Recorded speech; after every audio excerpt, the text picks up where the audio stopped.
नाज़रीन, इमरान खान की रिहाई कब होगी? क्या लंबा अरसा जेल में रखने का प्रोग्राम है? इमरान खान आइंदा इलेक्शन में होंगे या नहीं होंगे? दूसरी जानिब हुकूमत ने बिजली के बिलों का ये जो मामला है इसको सॉर्ट आउट करने की कोशिश की, लेकिन फ़ैसला यही हुआ है कि आइंदा बिजली के बिल इस महीने से ज़्यादा ही आएंगे, कम नहीं आएंगे। पेट्रोल भी महंगा करने की प्लानिंग की जा रही है। ये सब कुछ और बहुत कुछ आज के प्रोग्राम में।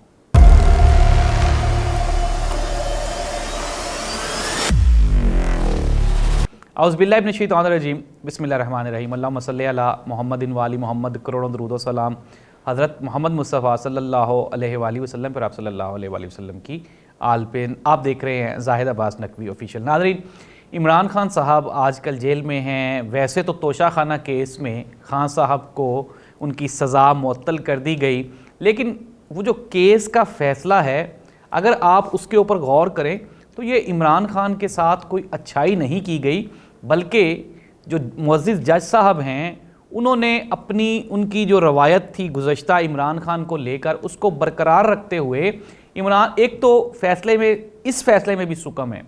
एक तो ये कि इमरान खान की सज़ा को सिर्फ मुअत्तल किया गया, मुकम्मल तौर पे ख़त्म नहीं किया गया।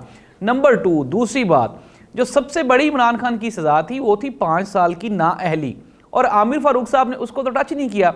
अगर जज हुमायूं दिलावर साहब का फैसला दुरुस्त था तो फिर तो इमरान खान को 1% भी रिलीफ इसमें मिलना ही नहीं चाहिए था, और अगर हुमायूं दिलावर का फैसला गलत था तो फिर जाहिर सी बात है कि इमरान खान की सारी सज़ा ख़त्म होनी चाहिए थी। नंबर 2, दूसरी बात, आज इमरान खान को अटक जेल में उनके वकला से मिलवाया गया और फिर हमने देखा कि साइफ़र को लेकर इमरान खान साहब का इमरान खान को बताए बगैर ही 14 रोज़ा जिस्मानी रिमांड जज साहब ने मंजूर कर लिया है।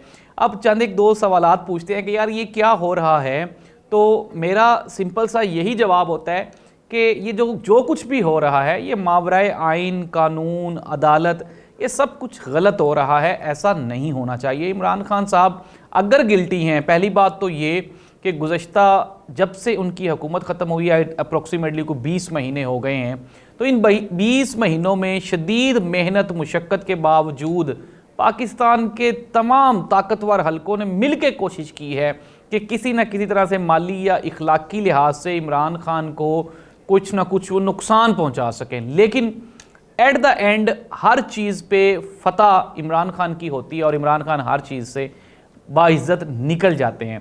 और यही हुआ। तोशाखाना केस अब आपके सामने है, ये अपने अंजाम को पहुंच रहा है। अब आ जाते हैं साइफ़र पे। अब नाज़रीन, साइफ़र की कहानी बिल्कुल ही आपके समझ से बालातर है, कोई समझ नहीं लगती कि क्या हो रहा है, कैसे हो रहा है। साइफ़र का मामला सबसे पहले इमरान खान ने खुद ही उठाया, लेकिन अपोजिशन की जमातें जो कि 18 महीने हुकूमत में रही, यानी कि PDM, उन्होंने कहा कि साइफ़र का कोई इस तरह का सीन ही नहीं है। फिर उसके बाद हमारे जो सिक्योरिटी फोर्सेस थी, हमारे कानून नाफिज करने वाले इदारे थे, उन्होंने भी साइफ़र को मानने से डिनाई कर दिया। इवन के इमरान खान ने कुछ सहाफ़ियों को लेकर कहा कि उनके साथ साइफ़र को शेयर किया गया, दिखाया गया, लेकिन फिर मीडिया ने भी साइफ़र को डिनाई कर दिया। इवन के सलीम साफ़ी, गरीदा फ़ारूकी और सैयद तलत हुसैन जैसे जय्यद सहाफ़ी, उन्होंने कहा कि साइफ़र है ही कोई नहीं। फिर हमारी हुकूमत, हमारी मशीनरी, हमारे सहाफ़ी, हमारा सारे का सारा मीडिया वो इस चीज़ पे मुत्तफिक ठहरा कि साइफ़र नामी कोई भी चीज़ नहीं है जी, इमरान खान साहब झूठ बोल रहे थे। लेकिन अब क्या हो रहा है, अब उसी साइफ़र को लेके, चूँकि वो साइफ़र एक अमेरिकन अखबार ने उसको पब्लिश कर दिया और वो लोगों के सामने आ गया और फिर कहना शुरू हो गए हम लोग कि हाँ जी साइफ़र था। अब पहले नहीं था, ये नहीं था से था तक का सफ़र में सारे का सारा जो गिल्टी था वो इमरान खान था। पहली बात तो ये कहते थे कि साइफ़र आया ही नहीं, इमरान खान झूठ बोल रहा है। अब जब साइफ़र बेनकाब हुआ तो अब एक नया एजेंडा, एक नया मुद्दा बयान किया जा रहा है, एक नया केस बनाया गया जिसमें यह कहा गया कि जी साइफ़र लीक क्यों किया, और लीक करने का इल्ज़ाम भी इमरान खान पे है। लेकिन नाज़रीन, आप, मैं, हम सब लोग देख रहे हैं कि इमरान खान के ऊपर जो भी केस बनता है, जब उसकी इन्वेस्टिगेशन होती है तो इमरान खान उसमें से बाइज़्ज़त बरी हो जाता है, लेकिन इमरान खान की इज़्ज़त में कमी करने की कोशिश करने वाले वो हर जगह पे बेचारे, उनकी इज़्ज़त में हर रोज़ कमी आ रही है। ये चीज़ आज या कल हम लोग जान लें, ये जितनी जल्दी जान लेंगे उतना बेहतर होगा। अभी हम लोग बात कर रहे थे कि ये जो सब कुछ हो रहा है इसमें नुकसान किसका है। इसमें ना ही तो इमरान खान का नुकसान है और ना ही इसमें ताकतवर हलकों का नुकसान है। इसमें नुकसान सिर्फ और सिर्फ पाकिस्तान का है। और नादरीन, आप इमरान खान को नुकसान पहुंचाएं या पाकिस्तान के इदारों को नुकसान पहुंचाएं, एट द एंड खमियाजा अवाम ने भुगतना है। और अवाम जो खमियाजा भुगत रही है उसका नतीजा बहुत जल्द आपके सामने निकलने वाला है, चूँकि अवाम अब सड़कों पर निकलना शुरू हो गई है। हुकूमत की जानिब से, निगरान हुकूमत की जानिब से जवाब दे दिया गया और कहा गया जी कि ये जो बिजली के बिलों में इजाफा है हम इसके ऊपर कुछ भी नहीं कर सकते, क्योंकि ये तो IMF की शर्त है। हम लोग IMF के पास गए हैं लेकिन उन्होंने इनकार कर दिया, वो इस पर हमें कोई रिलीफ नहीं दे रहे, या हम कोशिश करेंगे। इट मीन्स दैट कि जो बिजली के बिलों में इजाफा है और जो महंगाई की दूसरी शरह है, तो नाज़रीन ये कंट्रोल होने वाली नहीं है, क्योंकि IMF से अभी तो हमें पहली किस्त आई है। जब दूसरी किस्त आने वाली है तो आप ये एज्यूम कर लें कि अभी ये यकम को पहले बढ़ाई जानी थी प्राइसेस पेट्रोल की और बिजली की, लेकिन 15 दिन डिले कर दिया गया है। अब 15 दिनों के बाद पेट्रोल की कीमत में कम से कम 15 रुपये इजाफा और बिजली के बिलों में भी 4 से 4.5 रुपये फी यूनिट इजाफा होने वाला है। मरियम औरंगज़ेब साहिबा फरमाती हैं कि हमने पाकिस्तान को इस्तेहकाम की राह पर डाल दिया है।